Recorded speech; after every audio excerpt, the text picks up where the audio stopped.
یہ ظلم کی انتہا دیکھو چیز جیسے پاکستان، میری ایک بیوہ عورت کی آپ سے اپیل ہے، 70 سالہ ساتھ میں ایک ماں بھی ہوں، گھر پہ میں سوئی ہوئی تھی،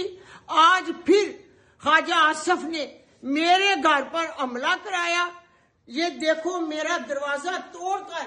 میرے اندر داخل ہو گئے، میں دروازہ نہیں کھولتی تھی کیونکہ آگے بھی یہ لوگ آئے، انہوں نے مجھے ذوق کیا،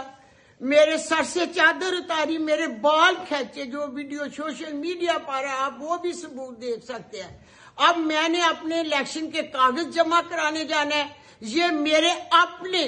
دل کی آواز ہے، میں نے اپنی حدیث اور سنت اور اپنے قرآن کے مطابق یہ فیصلہ کیا ہے، کوئی مجھے ذوق کر کے اپنا ٹارچر کر کے اپنی من منی نہیں مروا سکتا۔ دیکھو میرے گھر پہ انہوں نے میری قمیض کو پھاڑ ڈالا، جو کچھ انہوں نے کیا ہے، میری آپ سے اپیل ہے کہ یہ کیا ہو رہا ہے پوچھیں ان لوگوں سے، یہ ہمارا پاکستان ہے۔ خواجہ سے میرا چیلنج ہے کہ میرے گھر کو پڈوسر سے بھی ڈھیر لگا دو اور میدان میں آؤ،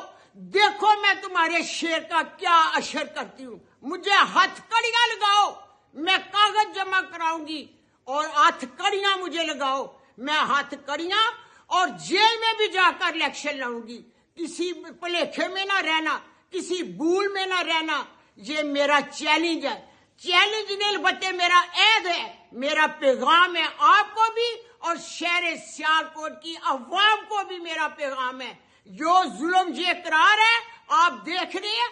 آپ نے میرے کاغذ جمع کرانے کا سن کے